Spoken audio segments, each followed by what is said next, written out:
Today is August 31st, 2006. Today I get a very good opportunity to find my friend here talk about gifted education and her experience in teaching Dyscalculia to gifted students.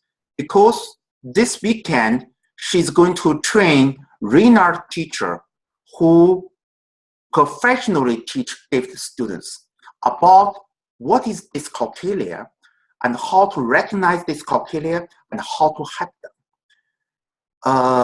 So now I give the floor to my friend, and she's an expert in this field. She's going to introduce herself and her experience in teaching in Europe and in the United States.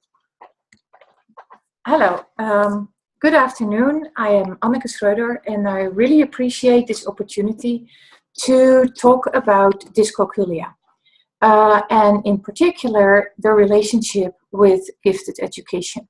Well, my background, as you can hear, I have a little bit of an accent. I'm from Europe. I was born in the Netherlands, and I studied medicine, and after that pediatrics, the development of children, particularly the brain, how it develops, and that really made me interested also in learning, obviously. That came out of my work with preterm born children who sometimes have a little bit more issues in learning and in school than kids who were born at term and with regular birth weight. So, enough of the history. What am I doing now? Since 6 years, I'm full-time working with students who have dyscalculia.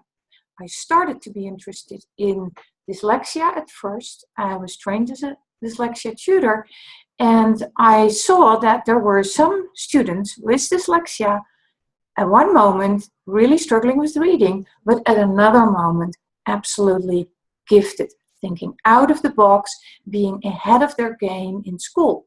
But that disparity between struggling in one subject and being ahead in other subjects was difficult for educators to work with. The same thing can happen with dyscalculia. Students who do not struggle with reading so much, but with numerical representations.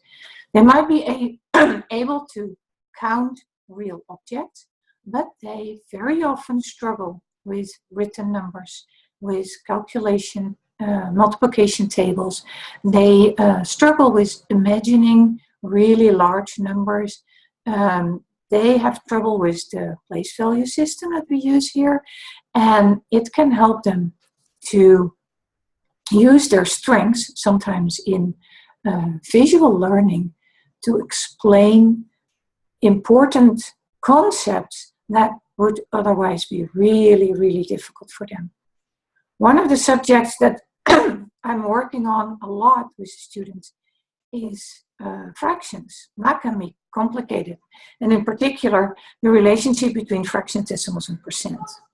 But once particularly those gifted students get the system and they understand the concept, they fly with it. They can learn so much more. Actually, they can even excel in math.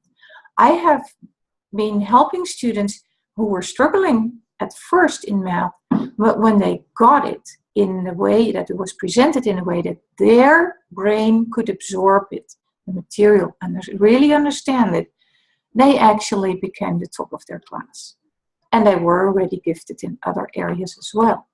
So I think it is important that teachers can see that students may have completely different abilities in different areas, and that when you help them to overcome an issue in one area, they will really do very, very well. So if you want to know more about dyscalculia, please go to one of my websites. One website is called dyscalculiaservices.com, the one that I started with 6 years ago, around almost 7. Then we also have dyscalculiaheadlines.com, because we try to keep an eye on everything that's published, both in the lay press as in scientific journals.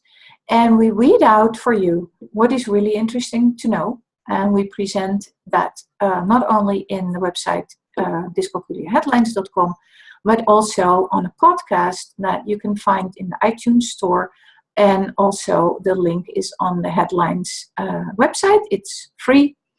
And in addition to that, I really want that as many people as possible are seeing the struggle of those students and are starting to help them. So I want to share with teachers what I learned in those last years, tips and tricks, materials, books that work better, manipulatives that they really like, math games because you want to engage your students. They always have kind of negative experience with math, and you need to balance that with some positive influence so that you can give them also some joy in a math lesson, that they leave with a happy smile on their face.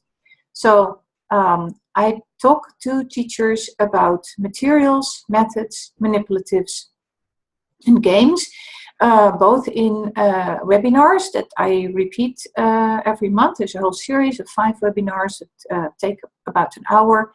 And if it's important for you to have a certificate of that, you can fill out the questionnaire at the end, and I will mail a certificate to you.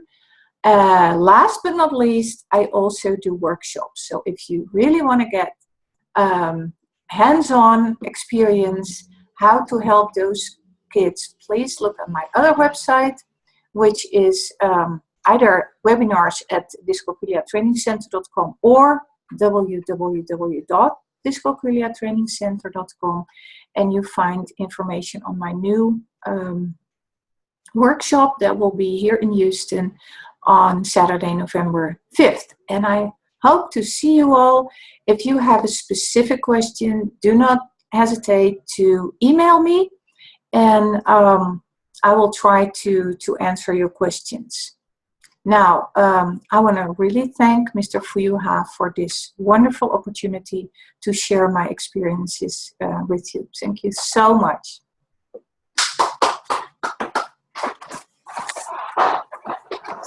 Thank you for sharing so much information with me. And later on, I'm going to make another program to introducing tremendous wealth of information in her website.